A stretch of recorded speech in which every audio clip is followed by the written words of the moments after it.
Okay then, Mr. Hey, David guys. Wilson. Hi, everybody. Welcome to Campfire Stories. Thank you for coming out tonight. It is a truly homegrown, true-false event, and one that each year we take real pride in. I want to start off by thanking the Oddfellows for letting us into their wonderful space. We're using it all weekend this year to do panel discussions tonight for Campfire Stories and on Sunday morning for the Weird Wake Up. Please, a round of applause for John Bell and his fellow Oddfellows. I also want to thank the folks who make our artisanal s'mores possible. I saw a tweet very recently, like minutes ago, talking about downtown Columbia looking like a Portlandia sketch right now. I feel like our artisanal s'mores are the punchline to that sketch. But I do want to thank Uprise Bakery for the homemade graham crackers. I want to thank the Cherry Street Wine Cellar for the homemade marshmallows. And I want to thank the Candy Factory for that awesome chocolate in the shape of our state.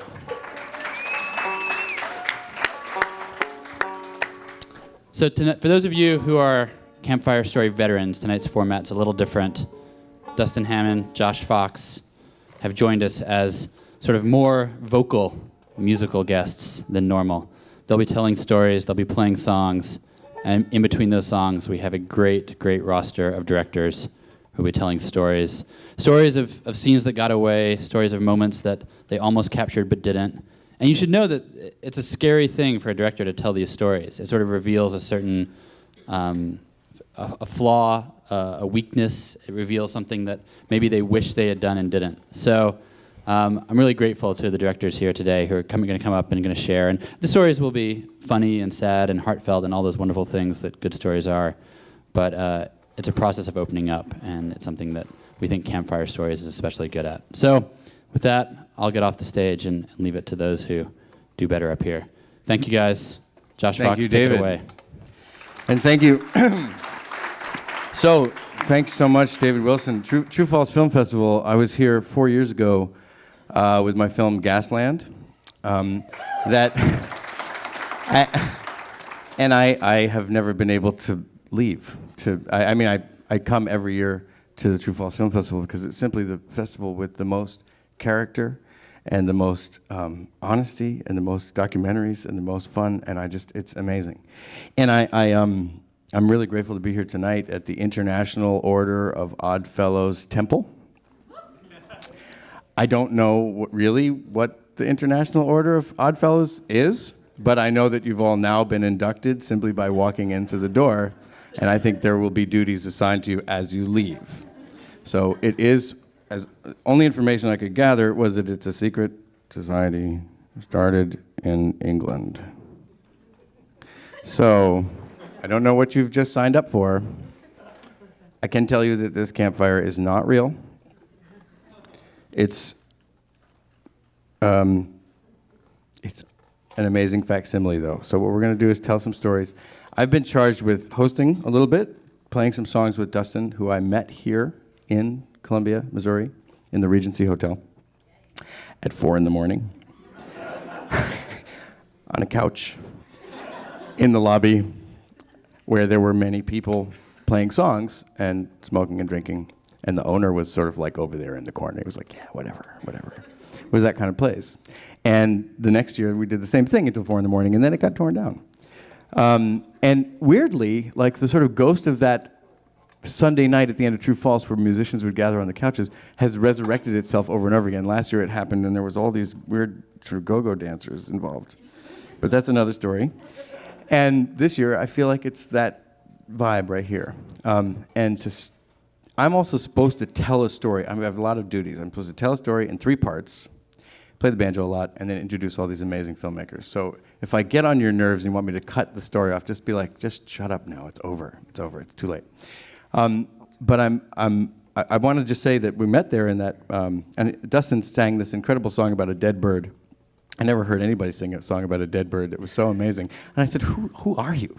And then his band, Run On Sentence, opened up for Gasland as we toured with Rooftop film festival all across Pennsylvania and New York. And then slowly I wormed my way into the band, learning one song a night. And I feel very happy that we've been playing since then, doing that. And with the band in front of films, and we'll be playing tomorrow night at the Showcase in Cafe Berlin, but also in front of several films.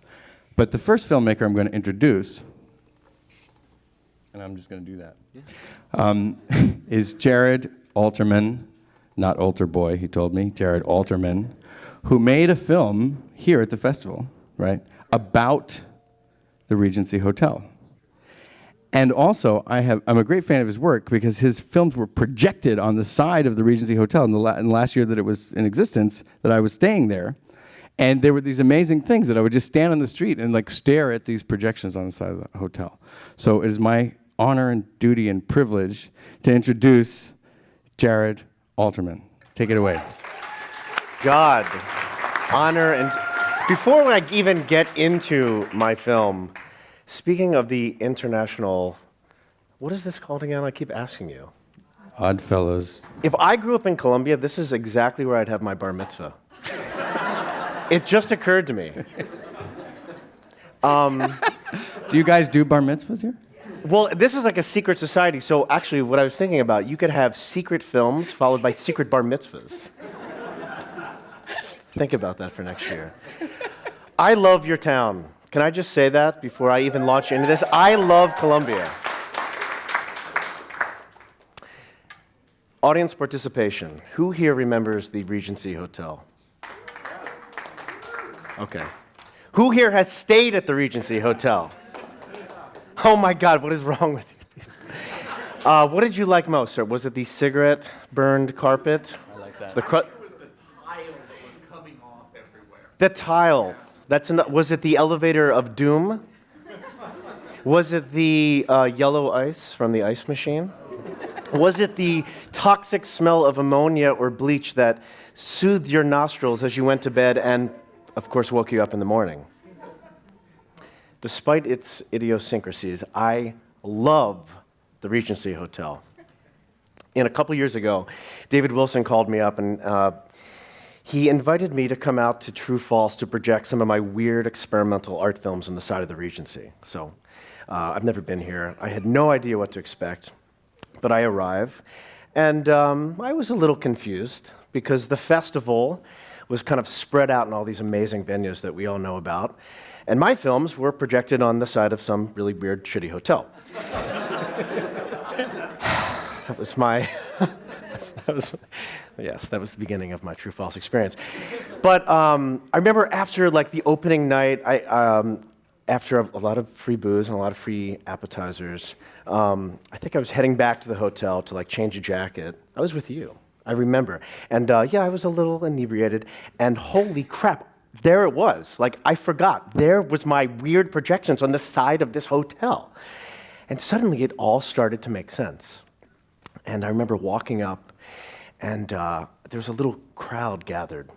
And there was this couple that I will never forget. They were just transfixed on the screen. I was like, David, you are a genius. This is actually working. And I got a little closer, and I noticed they were clearly tripping on acid. I'm pretty sure they had no idea there was a film festival happening in town. But still, this was like the greatest moment of my life. I had arrived. David, you're a genius. Yes, it was working. And I just kept that couple there. I didn't even want to ruin the mood. Later on, I remember even bumping into Paul Sturtz, who was like in the middle of a conversation, I think at the Ragtag, and I just cornered him. And by the way, if you see Paul at some point during the festival, he loves when you interrupt him in the middle of a conversation. Trust me. And I said, Paul, I'm having the time of my life. This is amazing. I'm showing my films on the side of the Regency. I want to come back here every year. I want to make a film. Forget all these venues. I want to show all of my films on the side of the Regency for the rest of my life. I'm going to make a film that just for the Regency. And I remember he said, who are you? Well, my True False experience was amazing. And I remember 6 months later, I got a phone call from Paul Sturtz. He remembered who I was. Jared, I have some very, very sad news for you. Some heartbreaking news.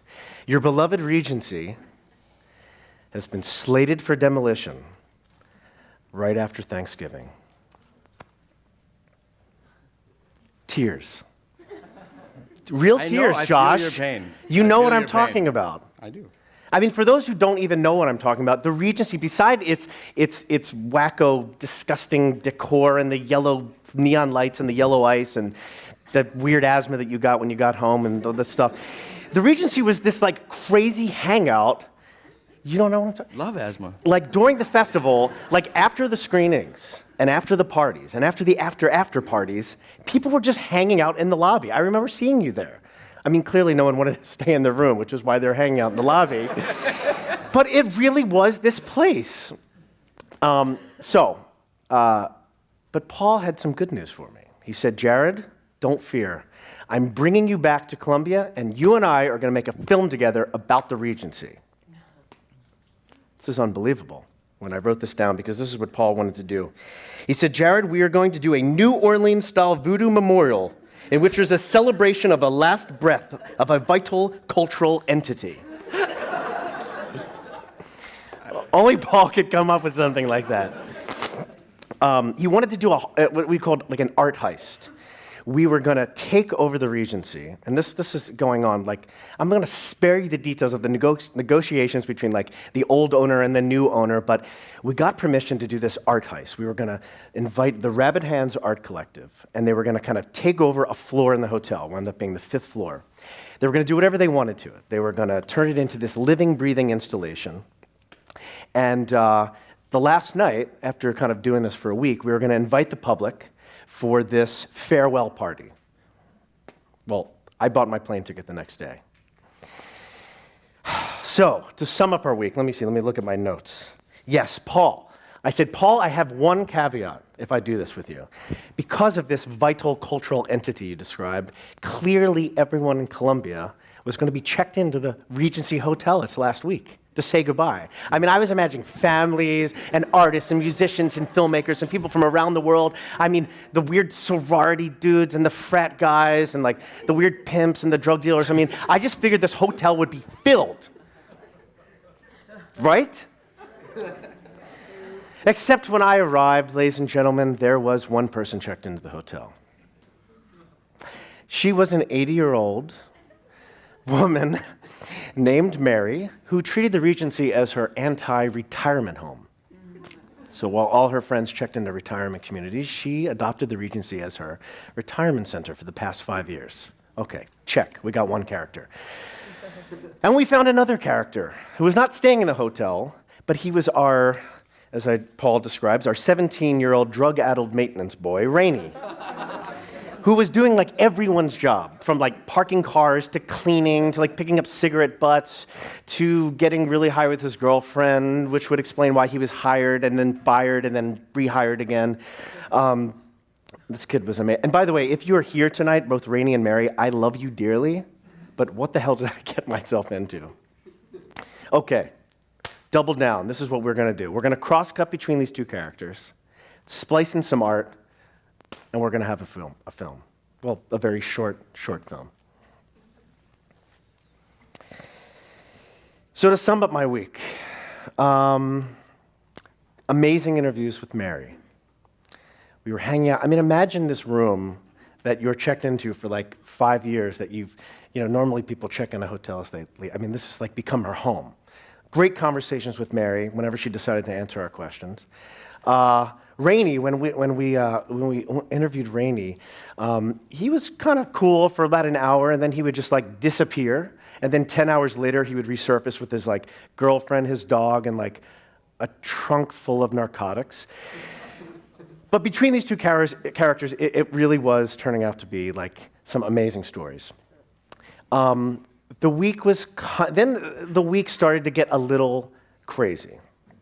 The artists at this point have like totally destroyed the 5th floor of this hotel. I mean, we got permission to do this, but every day it was like the carpets were being pulled up, the windows were being smashed in. I don't know if any of you were around for any of this stuff, but we were literally like kind of destroying the hotel. And we had one problem, which kind of leads me into this scene that kind of got away from us. We had an obstacle, and he was the manager of the hotel. And if you are here tonight, it doesn't matter because you didn't actually make the cut. And he hated us. He couldn't wait to get rid of us. Despite the fact, I mean, we were like, yeah, we were destroying the 5th floor, but this guy couldn't see the irony in the fact that this whole hotel was going to be in a cloud of like concrete dust in 2 weeks. He thought we were like destroying property. So he was trying to just constantly interject himself and just constantly trying to figure out a way to kick us out of the hotel. Which leads me to the famous scene for me, which would have been the most brilliant cinematic scene ever if we captured it, that got away. So, the day before the farewell party, I was upstairs with Paul, and we were doing some heartfelt interviews with our artists in one of the rooms. It was going great.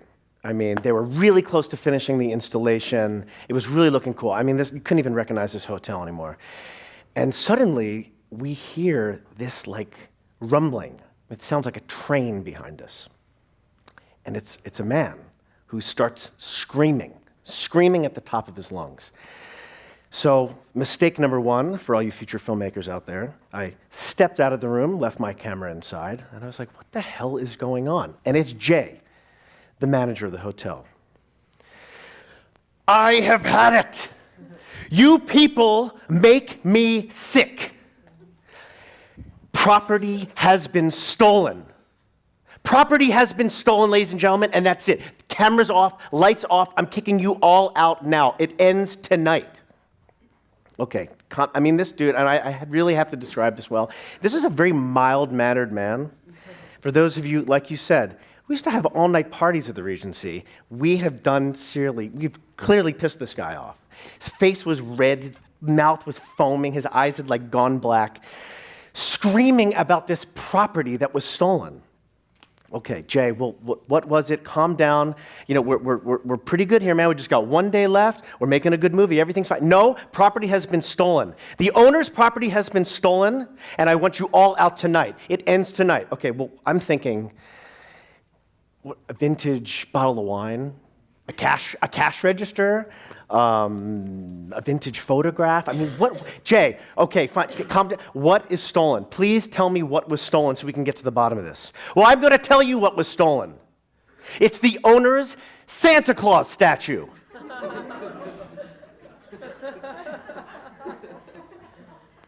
I'm not talking about a life-size bronze Santa Claus.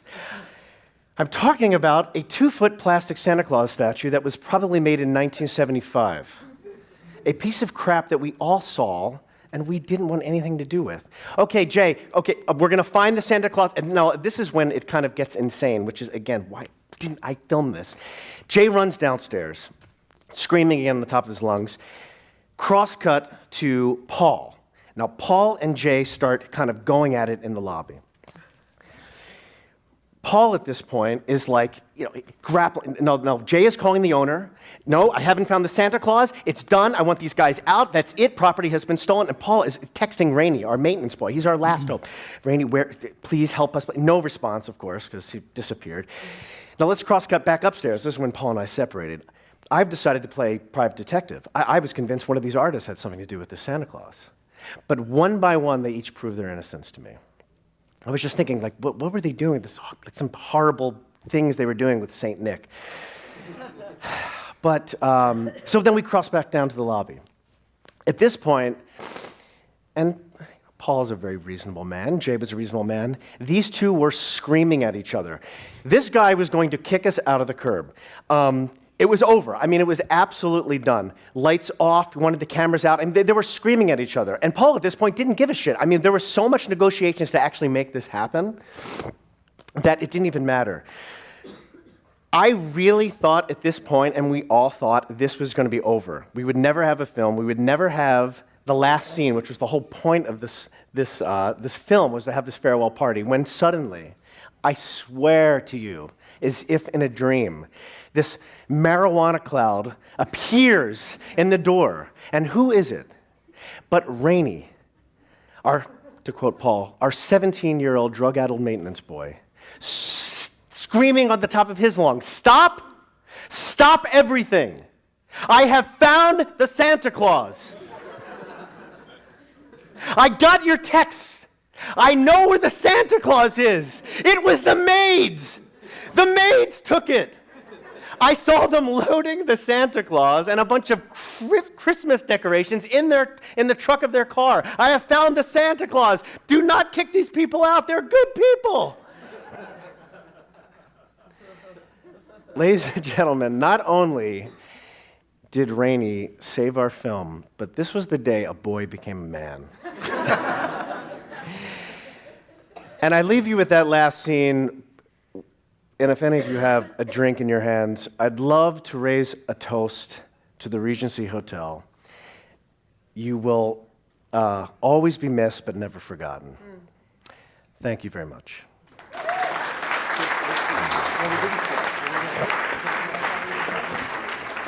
Thank you so very much. So, Dustin and I are going to play a tune. The first song I ever played with. That's right. With you. Want to tell them? What do I want to tell them? Want to tell them the name of it? It's called 8th Street Music Company. It's about a sheet music factory in Portland, Oregon, where they pump classical music out into the parking lot, like at all hours of the day. So I used to actually go. My girlfriend and I would get drunk, and then on the way home we'd stop there and dance in the parking lot at 3 o'clock in the morning.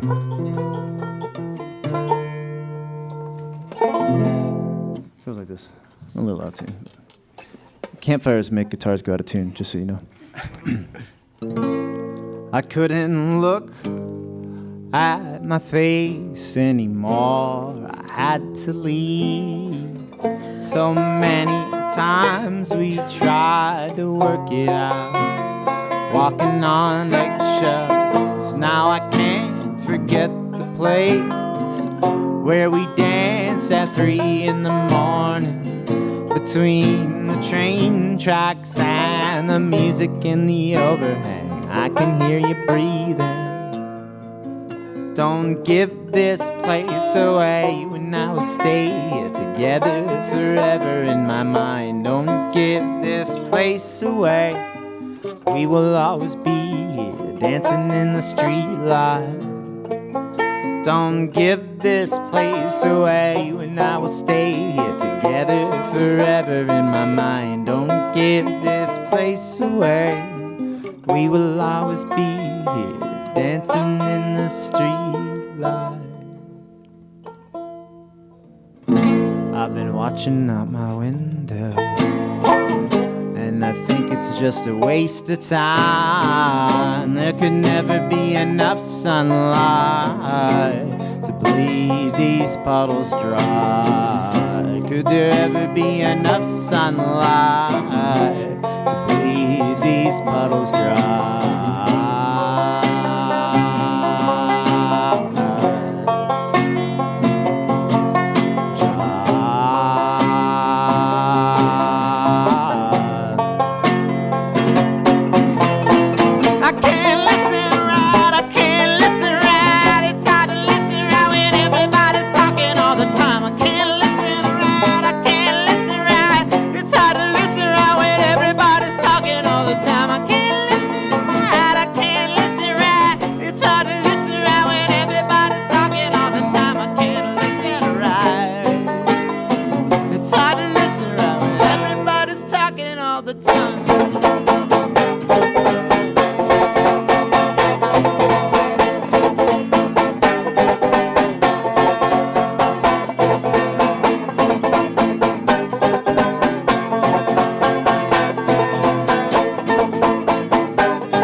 And a lot of goddamn good it did, trying to make everything alright.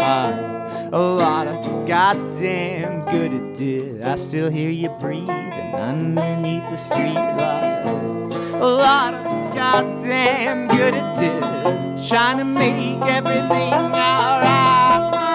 I've been watching out my windows, but there's always just a memory dancing to the music in the overhang.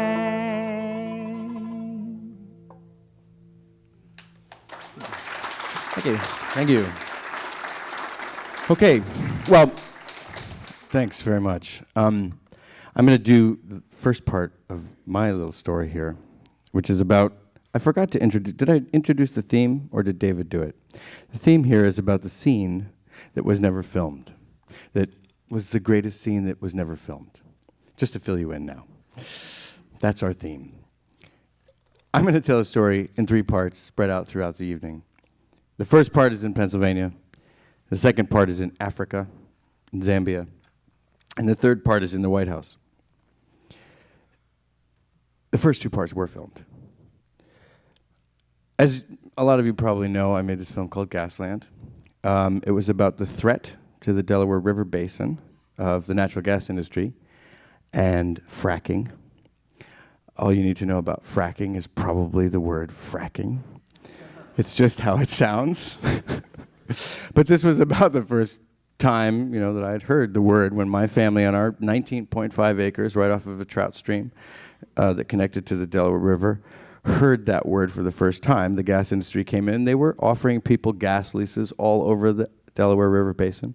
They offered us about $100,000 signing bonus for our 19.5 acres, and they were waving a lot of cash around, taking over, at least in the leasing way, all of this land in the New York City watershed and in the watershed for Philadelphia and southern New Jersey, altogether about 16 million people.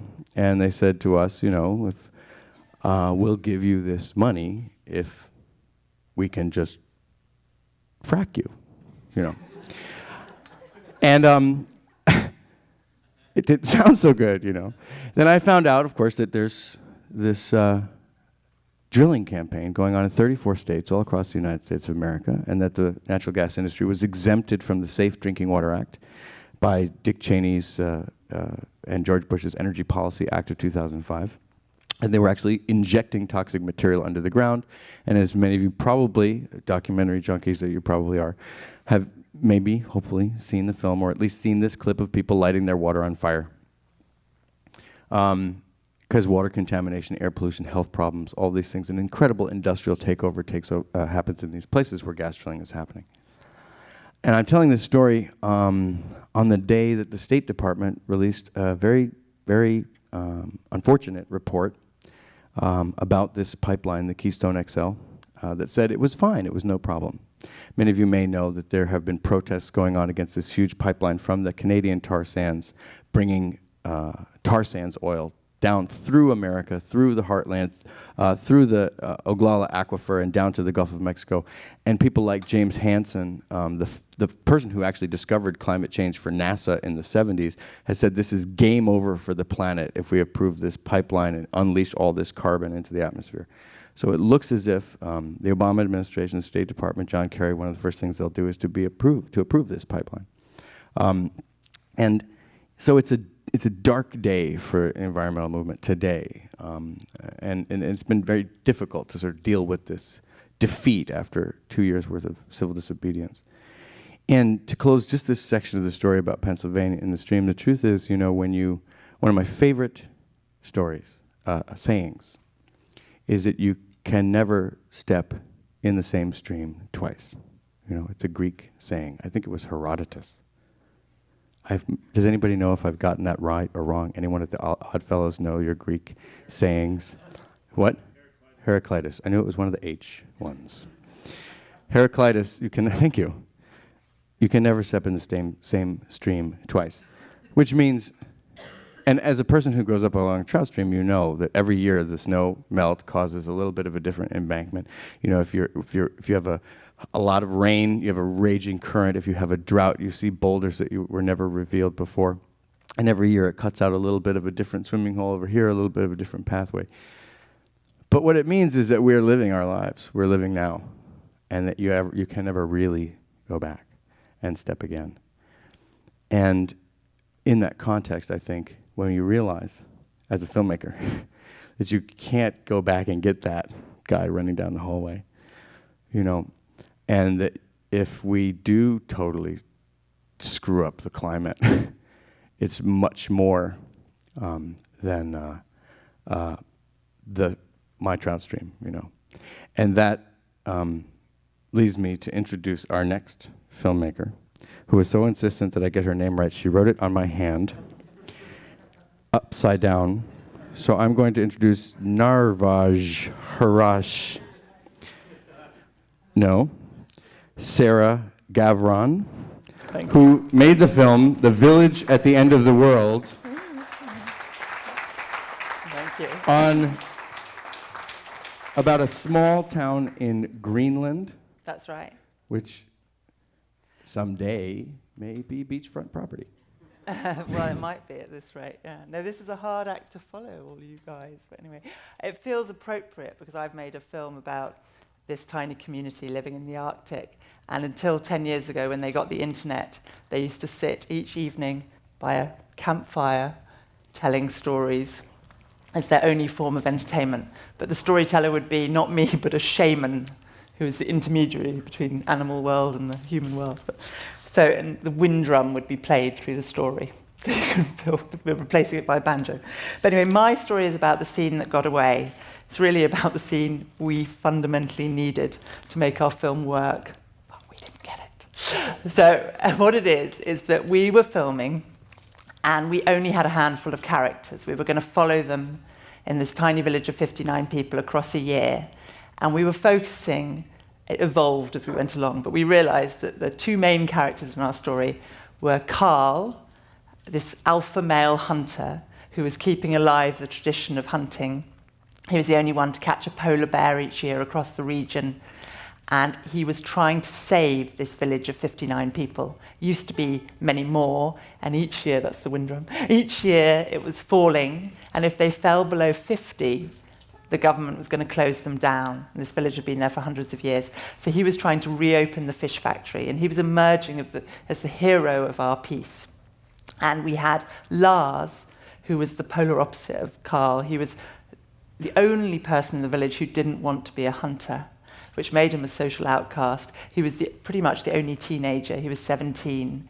He'd never left the region. He'd never been in a bar or driven a car or been in a nightclub, but he looked like he lived in Camden Town in London or in downtown New York. He was buying clothes over the internet, and he was listening to music, and he had 300 friends on Facebook, and he was living a virtual life, and he dreamed of moving to New York.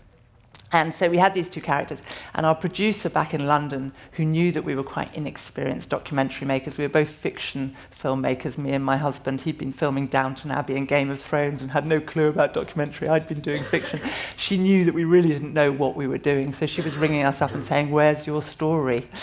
And we were saying, "We'll find one where, there's something here."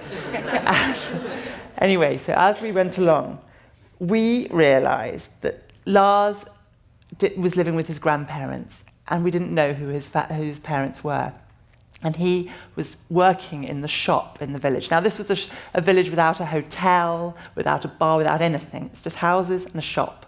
And it was a tiny shop, and there was no fresh food. There was just porridge and biscuits and chocolate in the shop, and otherwise it was seal meat and reindeers. But everybody went into that shop probably about 10 times a day to get they pretended they didn't get what they wanted, and they came back. And that was where they had their chats. And Lars worked behind the counter. But every time Carl came in, they didn't say anything to each other. And it was a tiny village. Everybody said things to each other. So we were really perplexed by this. Anyway, we were treading softly with each of our characters, and Carl began to talk about his childhood and how it had been very painful for him not having a father in this village where men were so important and role models were so important. And eventually he revealed to us that his mother had got pregnant as a teenager and given up him to the grandmother, and his mother moved a few doors away, and they were now like siblings, and she had new children. So we ventured, who's your father? And he said, it's the least likely person, and it's the person I don't talk to, and it was, of course, as you all guessed, Carl. And so we spoke to the producer. She said, well, you've got to talk to Carl about this. Now, we were a bit terrified of Carl. You know, he was the polar bear hunter, and he was the hero of the piece, and we knew he'd be sensitive about it. But we kept on trying to talk to him, and he kept on disappearing on reindeer hunts and not being around. And, yeah. And eventually we were getting close to the end of our story, and Lars decided he was going to do something about his life, and he was going to leave the village. Now, this was a huge deal for this village, because they'd just in the month before that lost a family of 5 because the parents couldn't make enough money, so they'd left. So now they were down to 54. And if they fell below 50, they were being watched, and Lars was, the next generation. And he decided to leave. And we knew that this helicopter was going to take him away. It was the only way he could leave, was by helicopter, and it came every couple of weeks. And we went to Carl and we said, now Lars had told us there was a slight issue about the paternity, but his mum had told him it was Carl. Anyway, so we went to Carl and we said, okay, we want to talk to you about Lars leaving. And we want to talk about him leaving not just as future generations, but as your son. And Carl stopped in his tracks and went red in the face and said, well, by the way, I have to tell you that this story is secret. I don't want you to tell anyone else beyond this room, because some of the villagers don't know it. So he said, well, I'm taken aback. For one, I'm not sure he is my son. So we were a bit stymied at that. And then he said, but he might be. And we said, well, will you go to the helicopter to say goodbye? And he wavered. He said, probably not. And then he said, perhaps I will, perhaps. And then he said, I don't want to talk anymore about this. So we stopped and we carried on talking about the fish factory and various things. And then the next day, Lars went to the helicopter, and Carl came out of his house, and the whole village came to say goodbye to Lars. And Carl came out of his house, and he sat down next to his snowmobile. He was about 200 yards away, and he worked at his snowmobile. And Lars got on the helicopter, packed his stuff, and said goodbye to each person. And we were watching, and I was looking at Carl, and he didn't look up. And the helicopter took off, and off he went. And we thought, okay, we really don't have an ending. We went back, and we got into the edit suite, and we tried to do what we could with this story about the distance, amongst other things, about the distance between these two people. And then we got a phone call from Lars. He sent us a message saying a paternity case had been opened. And then we got this phone call, and he said, I'm going to tell you something that I haven't told anybody else in the village. And he still hasn't told anyone else that's in the village. And he said, I went back to earn a bit of extra money so I could travel more. And I worked in the shop for a week. And yesterday morning, Carl came in, and he waited till there was no one else in the shop. And he said, I now know that I am your father, and I want to welcome you into my family as my son. And Lars couldn't say anything, so he just nodded and smiled at him, and then Carl left. And that's the scene that we really should have had in our film. And you can see at 3:30 tomorrow, you can see the film that doesn't have an ending. Thank you.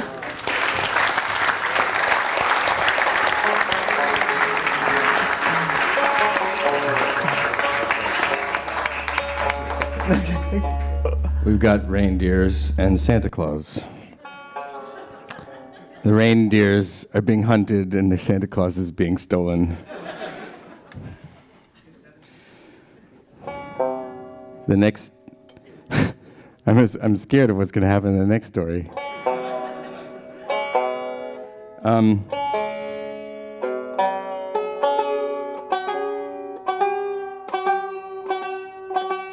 Dustin usually says at this point, it takes a village to tune a banjo.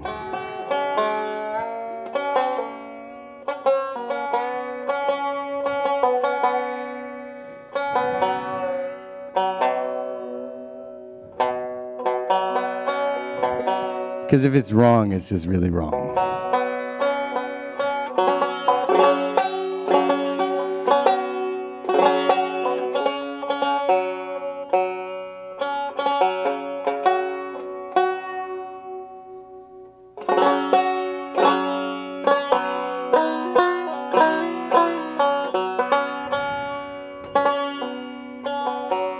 We could have had the tuning during the story if it wasn't so rude.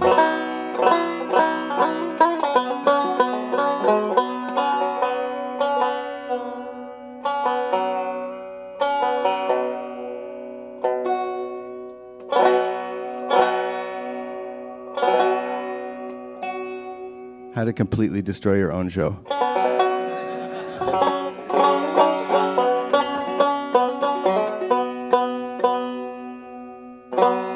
This is the Odd Fellows part of the evening. I was wondering what it would be like if the weather forecast was done by whales. It'd be kind of like this. In Columbia, Missouri today. You know what I mean?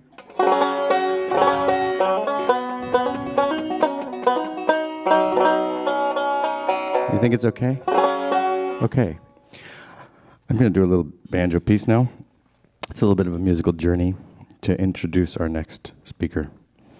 It starts in Appalachia on a little spotted pony, and then it progresses somewhere, Scotland, to the bonny banks of Loch Lomond, and then traverses over to Austria, Germany, goes over the waterfall, visits some ducks on the mill pond, and then returns to our little pony.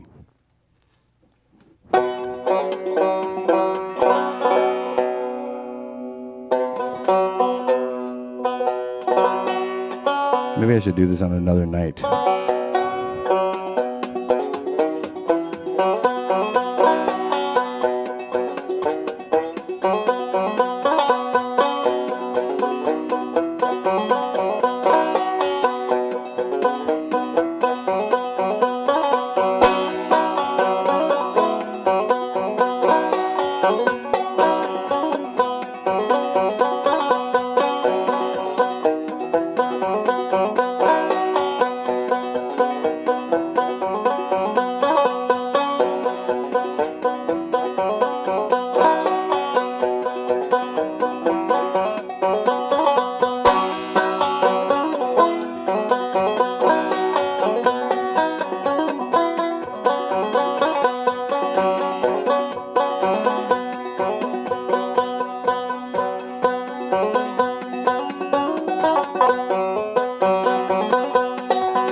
Okay, thank you. Our next storyteller is from Scotland. Come on up, Emma Davey. Hello.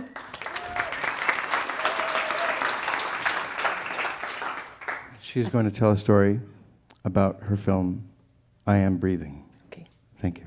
I think that's the best version of that song that I've heard. I really like it. Thank you. Wow. So I think I've cheated a little bit with this story, I realise, because my story is not about something that we didn't film, but is about a tape we didn't use.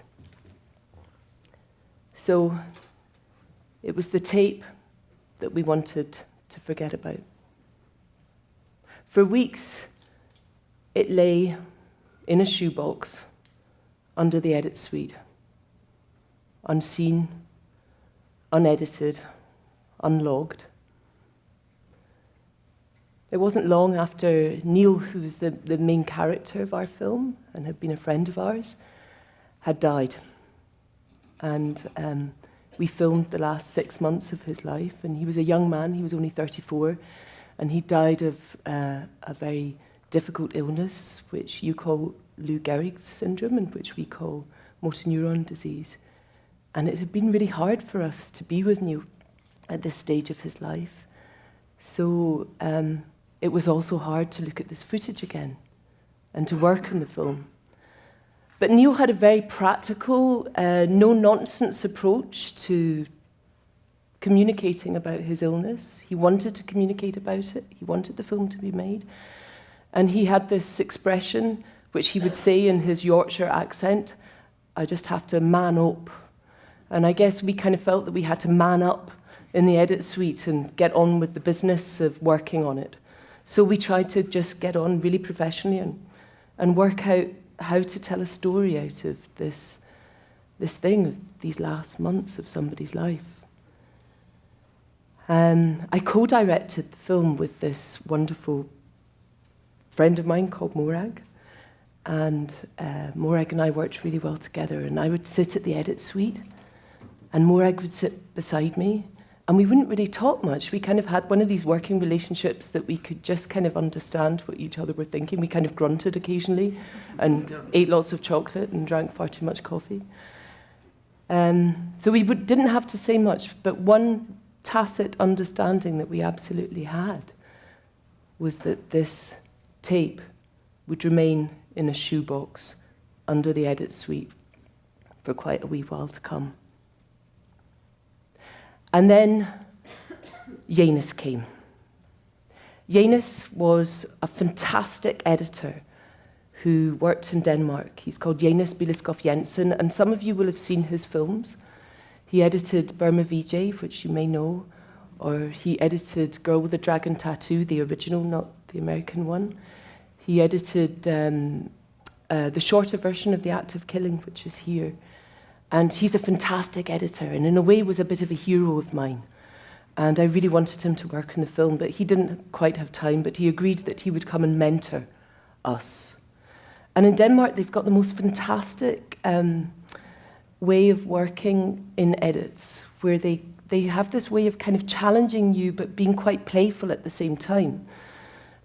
So as a result, you don't really get into that awful defensive position of kind of like trying to defend your film, but you can kind of take their criticism and go with it and try and use it to work out more about what your film is. So that's why we'd asked him to come.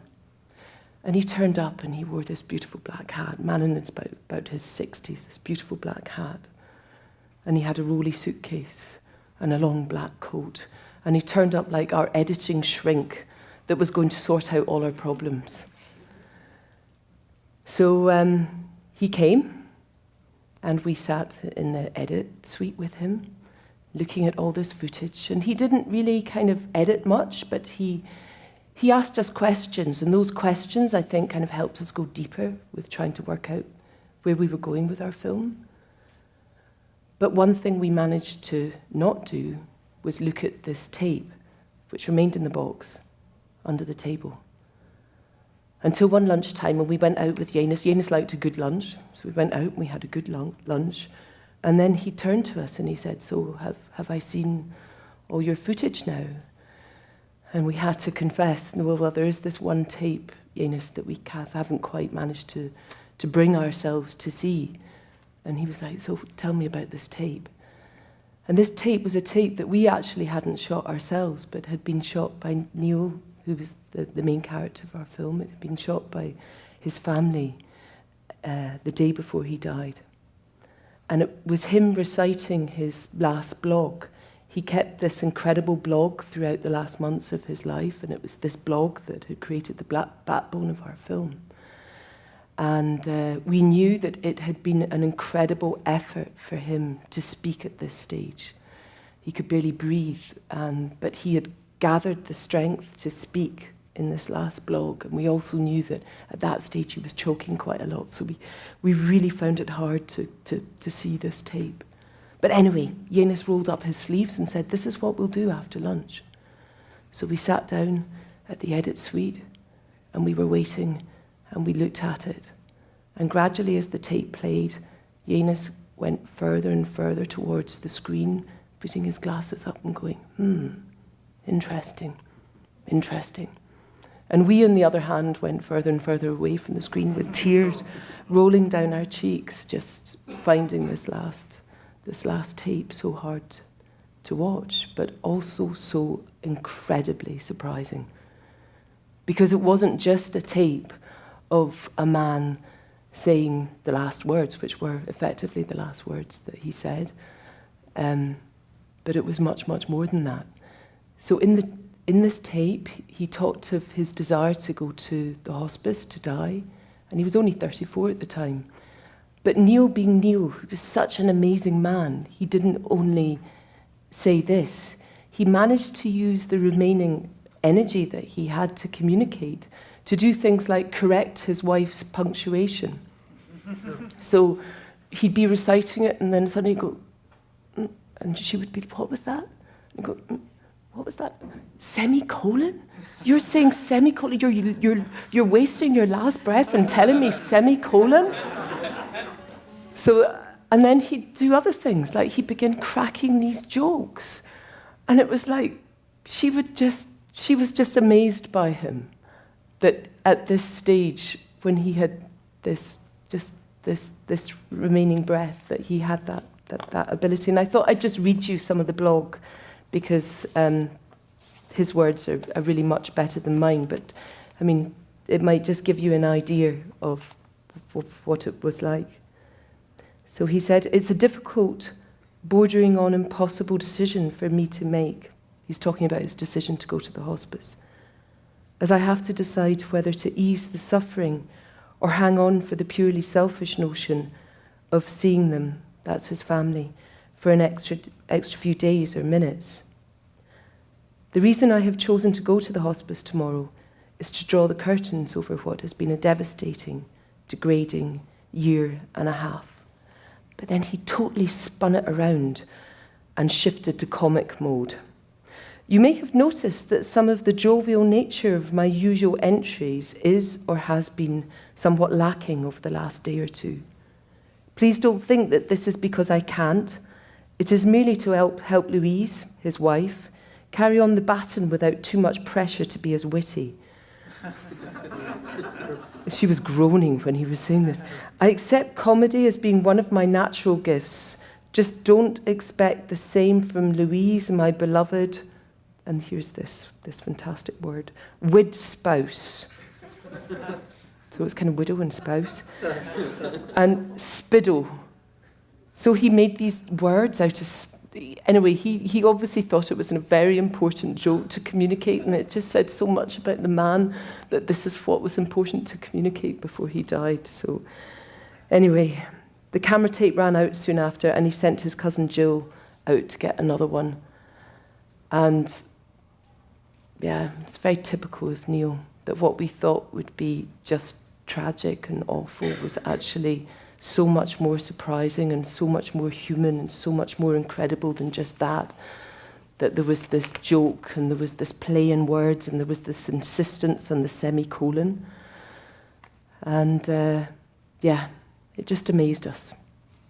But we thought the whole tape was so incredible, the whole tape was so incredible that we wanted to use it in a fairly uncut way. And so Janus made a couple of cuts in the material, and we thought, that's the end of our film, we just put it in like that. But then when it came to actually, over the years trying to work on this edit, which was quite a hard edit to get just right, we found that we couldn't use the jokes, which was a bit annoying because the jokes were so important. So I really welcome this opportunity to share some of those jokes with you. Not that they were the most amazing jokes, but the fact that he made them at that stage was so incredible. And so that was the tape that I would have liked in our film, the tape in the shoebox under the edit suite. Thank you.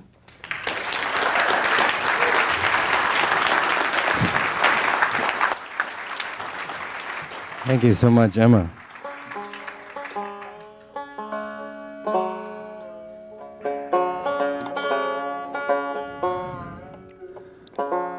I find it hard to heckle Josh from the stage, so I was just off to the side to make it easier on myself.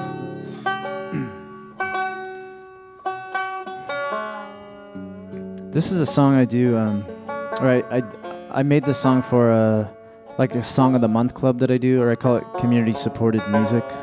It's like a CSM instead of a CSA.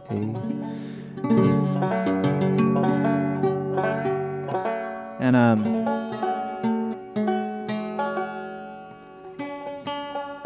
this was the first song I did for it, I think, actually. And one of the earliest songs that Josh learned on as well. You ready? All right, it goes like this.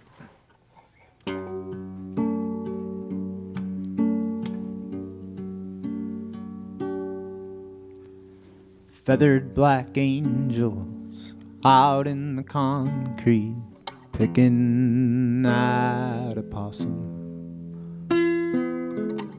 Watch them spread their wings and fly at the threat of an old Pontiac.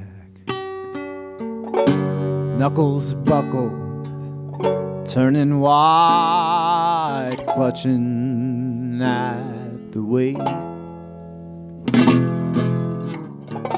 Muscles move in the shape of my mind, rigid and tumultuous,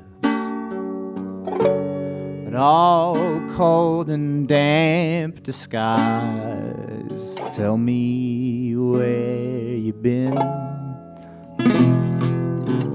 Things got real and shattered, and I spent the night in the yard again. And oh, Mary, don't you cry, you are not obsolete. They still bow before you on the lawn of the Seven Sisters. Now my heart can't hold a steady beat, trying to sync up with these city streets. In the sparkle of moonlit snow, I hear the precious song of letting go. Oh, sweet pride, please won't you cut me loose? I feel the deadly pull of your angry news. Oh, sweet life,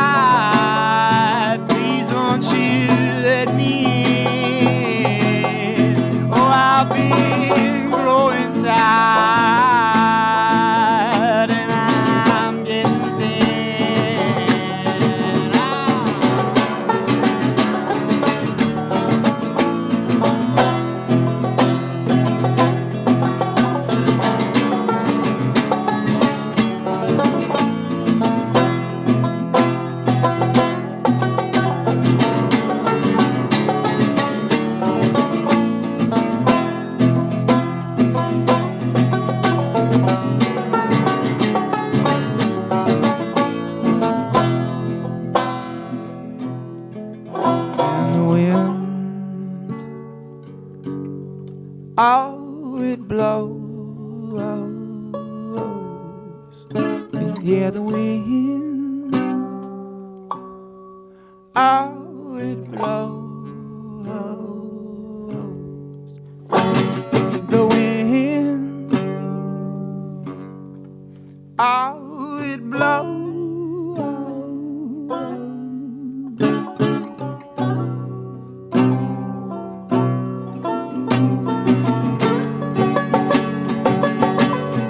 And I say, oh, sweet pain, oh, how your eyes have changed. They're grown soft and warm with every dream you've slain. Oh, sweet breath, please won't you take me home? Show to me all I knew back before I was born. No sweet death, I will not pray your leave. I will not turn my eyes from you that day when you come for me. In the sparkle of the moonlit snow, I see the stars above, just as the stars below.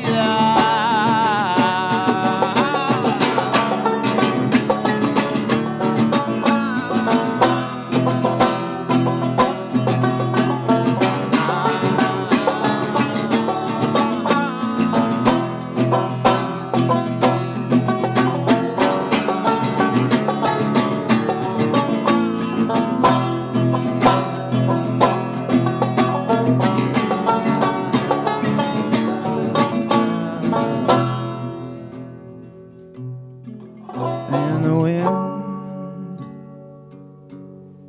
oh, it blows. Yeah, the wind, oh, it blows. The wind, oh, it blows.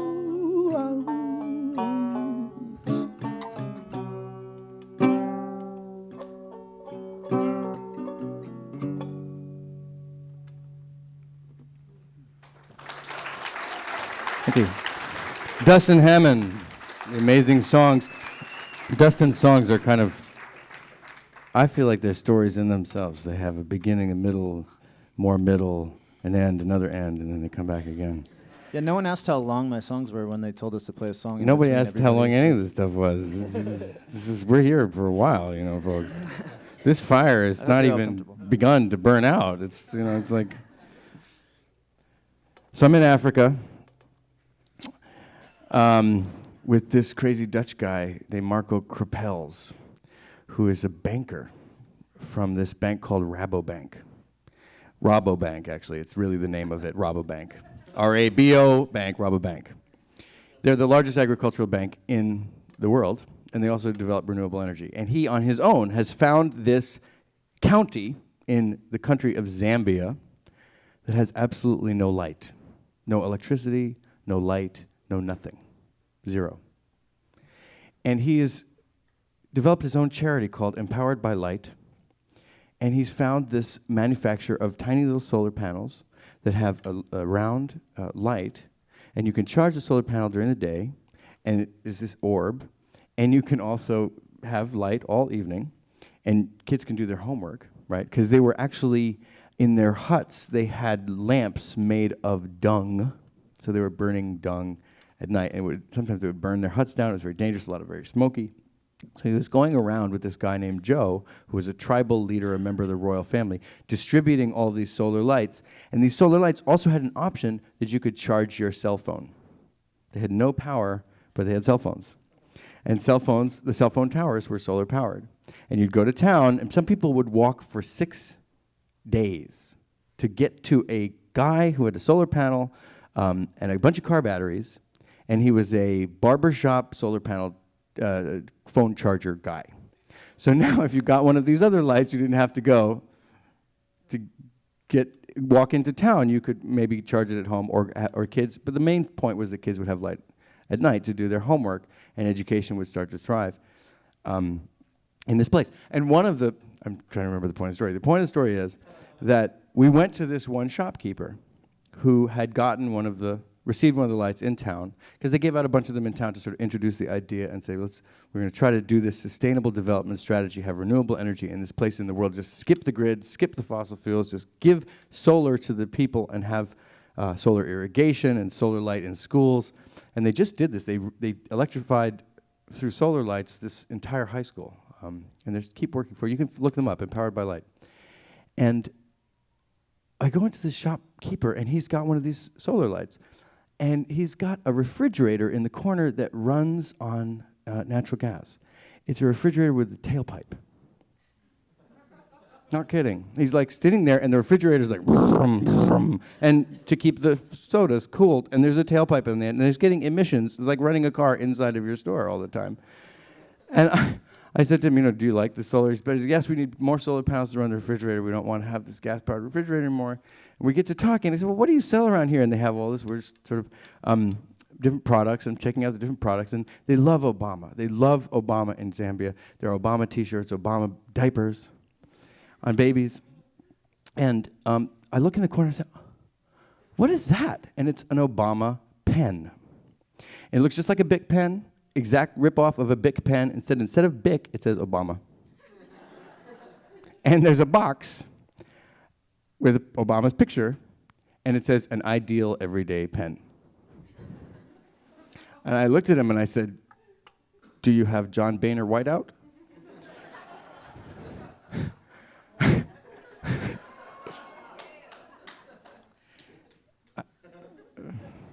Thanks. And he was like, what?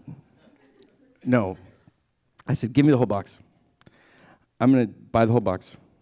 There's how many left? There's 9 pens left. I said, I'm going to buy the whole box. I'm going to make you a promise. I'm going to go to the White House. And I'm going to give these pens to, if I can, to Obama. If I can't, to whatever the highest level I could get to. And I'm going to get them to I'm going to say, sign a bill for solar, sign a bill for renewable energy in America, right? And I have this on tape. This part is on tape. Okay. Write down your address. If I get there, I'm going to try to take a picture, send it to you, of me getting the pen to somebody in the Obama administration. He said, okay. And he wrote down his address. I'm now going to introduce a filmmaker who is one of the first documentaries I ever saw in a movie theater. I don't think he needs much introduction. The director of Hoop Dreams, the great, the amazing, the director of also the Violence Interrupters, which was the documentary event of last year or 2 years ago, whatever it was. It seems like it was still with me, having seen it. And now the new film is, I got a concussion, I can't remember the name of it, Head Games. Isn't that right? I heard you on NPR talking about it. Yeah, I did. Driving along one day. It sounded great. Here is the stupendous and amazing Steve James. Take it away, Steve.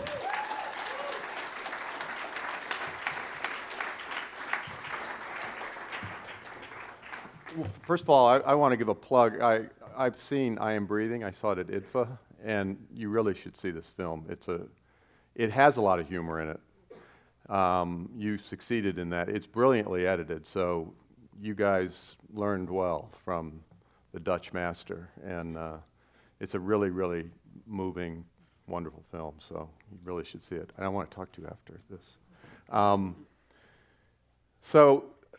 I feel like I should apologize about the interrupters, because I think at True False 2 years ago, you guys were forced to sit through the 2-hour and 40-minute version. If you saw it here, it eventually got to be 2 hours and 5 minutes. but when it was theatrically released, and then it was under 2 hours when it was on television because they made us cut further, and eventually there was a CBC version that's like 88 minutes. So I feel like if I was showing it this year, it'd probably be about a 60-minute film. But but if you haven't seen it, it's a film about these violence interrupters. That's their title, and they're ex-gangbangers, drug dealers, convicts, sometimes all three of those, who work in Chicago in the most dangerous neighborhoods and try to mediate violent conflict. And so we spent a year in the streets following three of them around, and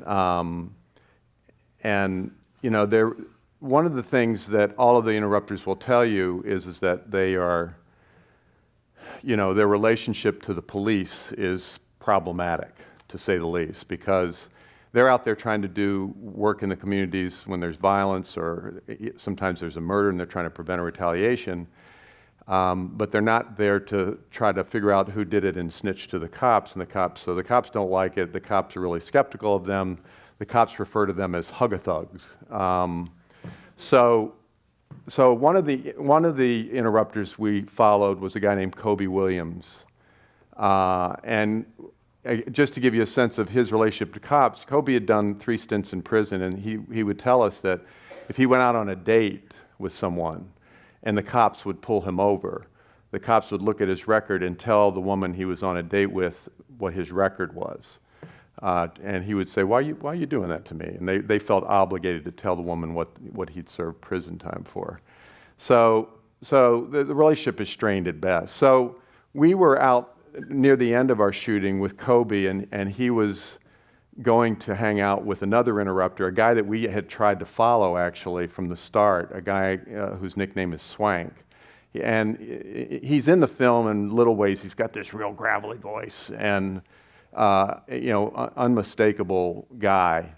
And so, you know, Kobe was out on the west side with Swank, and we were filming, and nothing of great consequence happened. And so Zach Piper, who was co-producer and sound person, and I was shooting the film. So we went to a gas station. We were done shooting. We went to a gas station so Kobe could fill up his car, which was one of the perks of having us around. We'd fill up his car. And so we're standing by the pump, me and Zach, who's white, and Kobe and Swank, who are both African American. And we're joking and laughing and having a good time, but just as we got out of the car and started to pump the gas, a police sergeant pulled in at the same time into the gas station. And the guys call them white shirts because they wear white shirts. So so Kobe was immediately like, oh, check it out, a white shirt. Yeah, so we're talking by the pump, and this sergeant gets out. And Kobe said, even before he got anywhere near us, he goes, he's going to be very curious about us. You know, 2 white guys, 2 black guys at the gas station on the west side. And so the cop kind of, you know, he gets out of his car and he kind of like starts to kind of just, it was almost like he was at the prom and he's the guy nobody wants to talk to. You know what I mean? He's just kind of like, you know, kind of inching over toward it. I swear, inching over towards us, and he goes, hey guys. And we went, hey, how you doing? And we just went on talking and kind of ignored him. He stood there for a minute and he went, so, party at the pump, huh? We were like, no, we're just getting gas. And we went back talking, and he you know, he kind of, and then he walked into the, you know, where you pay. And Kobe's like narrating the entire, like, he knows cops so well. So he's like, you watch. Now he's going to ask the attendant, like, who we are. And sure enough, we look through the glass, and he's talking to the attendant. He's pointing to us, and the one behind the counter is going, I have no idea who those guys are, you know. And so I said, well, what does he think's going on? And Kobe said, well, you know, there's this credit card scam that you can do. He didn't do it, but he knew about it, where you go to a pump with a stolen credit card, right? And you just hang out at a pump, and then when people come up to get gas, you fill up their gas tank on the stolen credit card, and they give you, you know, you give them $40 worth of gas, they give you $20 or something like that. So everybody's a winner except the guy who got the card stolen. And so right as this guy was coming out of the where you pay, right as he's coming out, an unmarked police car pulled up to block our way out, and there was a cop in that car. And the sergeant comes up to us and he goes, "Sorry guys, somebody blew on you." And Swank goes, "Nobody blew on us," and I'm like, we've been following these guys for a year. I'd heard a lot of lingo. I'd never heard that. I was like, "Somebody blew on us?" To the cop. I had no idea what he was talking about, but they knew it was. He goes, yeah, somebody blew on you. Somebody called in a disturbance at the pump. And so Swank just went off on this guy. Swank is about this tall, but Swank had a reputation when he was in the streets. He just went off on this guy, like, "This is bullshit. This is you. This is all you. There's nobody called anything in on us." And I'm like, kind of going, "Swank, like, let's chill here." And he's the cop's like not having any of it. So I said, "Kobe, pop the trunk." And so Kobe popped the trunk, and I said, "Zach, let's get our gear." And so I pulled the camera out of the trunk, and Zach pulled the sound gear out, and he puts the sound gear on. And I got the camera, I start to turn on the camera, and the sergeant's going, "Whoa, whoa, whoa, whoa, whoa, whoa, what's going on here?" And I said, "Well, we're doing this film, it's going to be on Frontline." And I said, "If somebody blew on us, I want to document what happened." And you've never seen two cops disappear more quickly than that. They were gone, instantly gone. And so after he left, I said to Swank, "Swank, I couldn't believe the way you went off him," because I knew that normally what the guys do, like when the cops stop them, they're yes sir, no sir, because these guys have records. It would be very easy for cops to do whatever they want with these guys, right? And I said to Swank, I said, why did you go off on him like that? He said, "Because I knew with you guys here and that there was nothing to this, that nothing was going to happen to me." And I said, "Did that feel good?" He said, "That felt so good." And then he said, "And that camera, that's more powerful than an AK."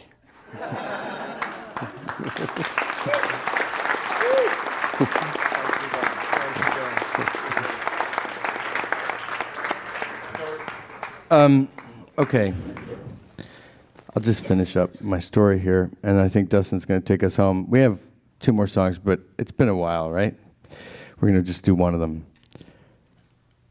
So, the Delaware River Basin Commission is about to decide to open up the entire river basin to drilling. And there's a lot of stuff that's going on. I've made a short film. I made a plea to Joe Biden with Bill McKibben.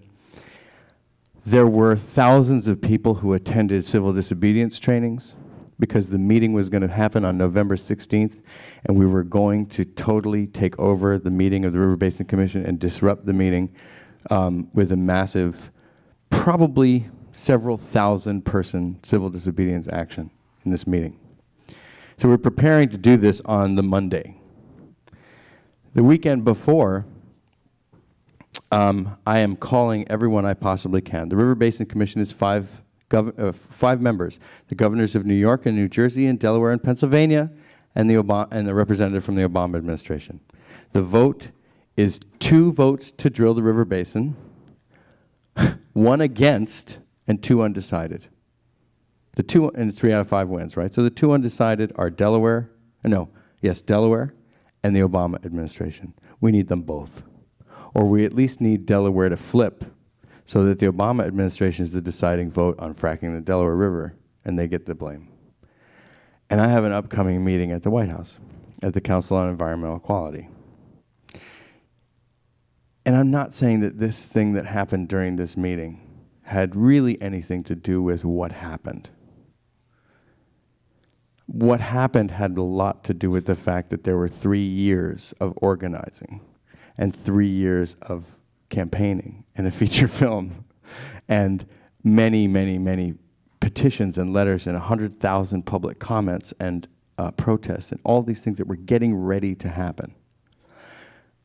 But I did happen to have a meeting with the Council on Environmental Quality with the staff of the White House, and Joe Biden's staff. And I did all my reasons for why not to sacrifice this national treasure and destroy people's water supply. And I went and talked my heart out for 25 minutes, you know. And it was an Oscar kind of performance. I felt like at the end of it all, I had laid it out all on the line. And of course, they told me they would only agree to having a meeting with me if I didn't film it. Right? This was not there have been many, many, many meetings since then that I have been invited to or participated in or gotten that I have been told, under no circumstances can you bring anything of recording value in this room. You know, and I always honor that, because if I make that agreement, I honor that. I'm not going to be one of these people who just goes, you're on candid camera. I don't believe in that. I think that's wrong. Not saying anybody else has to believe in that, but I do. I honor those agreements. So I don't have a camera in the room. And I'm done with my 25 minutes. And I go, one last thing. I have something in my bag. And I go into my bag, and I go, it's not a bomb. And the whole 5 people in the room sort of leaning forward, and I pull out this box of Obama pens. And I told them a little bit about where I got them. You know, I had 9, right? I took out 4 and put them on the table, and I said, remember what it was like when we first got in, and we believed things like this were going to be easy, and we had hope. And remember what that felt like, because I don't want to be fighting about our water supply against the oil and gas industry. Just remember the feeling that we had at that time. And 3 or 4 of the people in the room, including myself, burst into tears. And I was like, thanks. And I left. And I have 5 or 4 pens left at home. And 3 days later, we found out Delaware changed its vote and said no. And the meeting at the River Basin Commission was canceled. All of these things came together in one moment. And I'm not saying, I really don't think that Obama pens was the deciding factor. I think 3,000 people coming to shut you down, and they knew it, was the deciding factor. But we got to 2 days away from the 18,000 gas wells and destroying the Catskills and Delaware River as we know it. And all of this movement of people from Africa to wherever, pushing that forward. And if it wasn't for people doing that kind of a thing, it would never have, and it's still frack-free today, the Delaware River Basin and New York.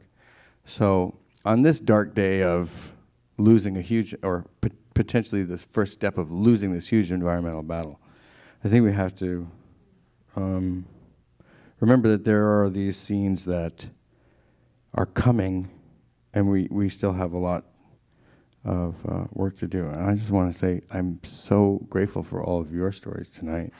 Can we have all of our storytellers up on the stage? Just come out here and take a bow. Get up here, come on. Steve James, Jared Alterman. Okay, Sarah Cameron. I completely forgot. Emma. And me. Thank you very much for being here. Thank you, Paul and David and True False and all of you. I hope you all come see these wonderful films. And Dustin and I will be playing with the rest of the Run-On Sentence tomorrow night at Cafe Berlin. And we're the last band. At like 11 or 12?